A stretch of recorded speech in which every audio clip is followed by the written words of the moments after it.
Hi అండి, welcome back to our channel wonderful Bhavya and Nihan's vlogs. ఎవరైనా నా ఛానల్ ఫస్ట్ టైం చూస్తున్నట్లయితే సబ్స్క్రైబ్ చేసుకోండి. ఈరోజు సంగంకి అయితే వెళ్ళాను. సంగంకి వెళ్ళి వచ్చేటప్పుడు అక్కడ చేపలు అయితే పడుతూ ఉన్నారు. ఇంకా చేపలు అయితే తీసుకుందామని చెప్పి అక్కడికైతే వెళ్ళాను. ఆంటీ అయితే వెళ్తున్నారు. నేను అనుకున్న ఈమె చేపలు ఎలా పట్టద్ది, నీళ్ళల్లో డైరెక్ట్గా వలేస్తుందా అనుకున్నాను. కానీ కాదండి, వాళ్ళు ముందే పట్టేసి అక్కడ కరుపులు ఉంది కదా ఒకటి, దానికైతే వలని చుట్టేసి పెట్టేసిందనమాట. ఇంకా అవి బతుకుంటాయి నీళ్ళల్లో ఉంటేను అని చెప్పి ఎవరన్నా అడిగితే అప్పుడు ఆ నీళ్ళల్లోకి దిగి అయితే తీసిస్తుంది ఆంటీ.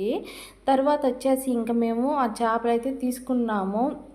తీసుకొని ఇంకా గోతంలోకి అయితే ఒక గోతం అయితే అన్ని ఫ్రెష్ చేపలు అంటే గోతంలోకి అయితే వేపించుకుంటున్నాం. చూడండి ఆంటీ ఎలా లాక్కొని వస్తుందను.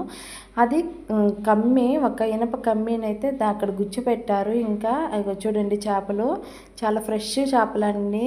మరిగినైతే తీసుకున్నాను నేను, ఎందుకంటే తింటారు కదా పిల్లలు, అందరూ ఇంటి దగ్గర ఉంటారు కాబట్టి కొన్ని ఫ్రై చేసుకోవచ్చు, కొన్ని పులుసు పెట్టుకోవచ్చు అని చెప్పి తీసుకున్నాను.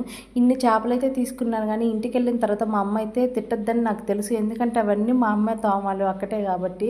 ఆ ఆంటీని అడిగాను నేను, ఆంటీ తోమివ్వరా అని. ఎవరైనా తోమిస్తారు కానీ ఆమెకి బాగాలేదంటే హెల్త్, అది అందుకోసం తోమిలేనంది.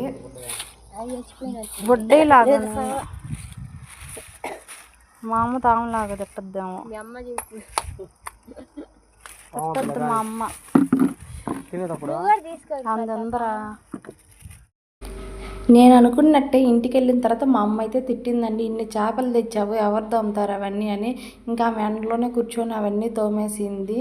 తర్వాత మా అన్న మామిడికాయలు అయితే తెచ్చాడనమాట. ఊరగాయకాయలు తెమ్మంటే అంటు మామిడికాయలు ఎత్తుకొని వచ్చాడు. ఇంకా మిద్ది మీద చూడండి మా అమ్మ అయితే పల్లెటూర్లు అంటే ఇంక అన్నీ చేసుకుంటారు కదా, ఉప్పు మిరపకాయలు వేసింది, ఎండు మిరపకాయలు తోటలో కాసినాయి. మామిడికాయ ఊరగాయ పెడతామని చెప్పి కడిగి అయితే పైన పెట్టేసింది. తర్వాత వచ్చేసి ఇంకా చింతపండు కానీ తోటల దగ్గరికి వెళ్ళినప్పుడు చింత చెట్ల కాడ కొంచెం అయితే ఏరుకొచ్చుకుంటారండి. చింతకాయలు ఏరుకొని వచ్చి ఈ విధంగా అయితే వలిచి ఒకరోజు అయితే ఎండలో వేసి తర్వాత తీసి పెట్టుకుంటారు.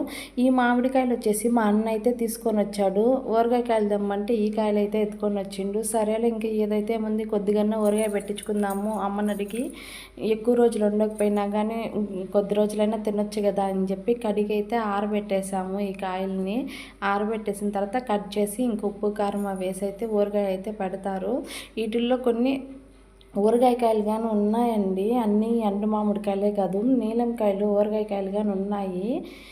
కానీ ఎందుకులే అవి కొంచెం మరీ చిన్నగా ఉన్నాయి ఎక్కువ రోజులు ఉండవు కదా అని చెప్పి అంటు మామిడికాయలతోనే పెట్టమని చెప్పాను. పచ్చడి చేసుకున్నా కానీ బాగుంటాయి ఇవి. ఇంకా ఇవి వర్షం పడేలాగా ఉందని చెప్పి ఇవన్నీ అయితే తీసేస్తూ ఉన్నాను నేను. తీసేసి ఒక బకెట్కి అయితే వేస్తున్నానండి. ఈ కాలం వచ్చిందంటే ఇంకా మామిడికాయలతోనే కదా ఎక్కువ. మా పిల్లలు కానీ మామిడికాయ ఊరగాయ అంటే చాలా బాగా తింటారు వాళ్ళు. ఇంకా ఏ కూర కానీ అవసరం లేదు, మామిడికాయలతోనే ఎక్కువ తినేస్తారనమాట. ఇవైతే తీసి పెట్టేశాను. తర్వాత వచ్చేసి ఇంకా చెట్టుకి అయితే పూలు ఉన్నాయి. ఈరోజు మా పిన్ని లేకపోయేసరికి పూలు మేమే కోసుకోమని చెప్పింది. దానివల్ల హనీ కంటే మల్లెపూలు చాలా ఇష్టం. ఇంకా పూలు అయితే ఇవైతే ఉన్నాయి, అవైతే కోసేసాను. తర్వాత వచ్చేసి ఇంట్లోకి ఇంకా ఈరోజు బగారా రైస్ చేశానండి. బగారా రైసు అలసందవాడ బగారా రైస్లోకి గుత్తి వంకాయ కర్రీ అయితే బాగుంటుందని అవి అయితే చేశాను. మొన్న పెళ్ళికి వెళ్ళినప్పుడు అక్కడ బగారా రైస్ గుత్తి వంకాయ కర్రీ పెట్టారు. సూపర్ అంటే సూపర్ టేస్ట్గా ఉంది. ఇంక మా వాళ్ళు అది తిన్న తర్వాత ఇదే కావాలన్నారు కాబట్టి బగారా రైస్ అయితే చేసేసాను. చాలా బాగా వచ్చింది. గుత్తి వంకాయ కానీ కూర సూపర్గా ఉందండి. ఆ రెండు కలుపుకొని తింటే అసలు ఎంత బాగుందంటే అంత బాగుంది. ఈ వీడియో నచ్చినట్లయితే చిన్న లైక్ చేయండి, షేర్ చేయండి, సబ్స్క్రైబ్ చేయండి.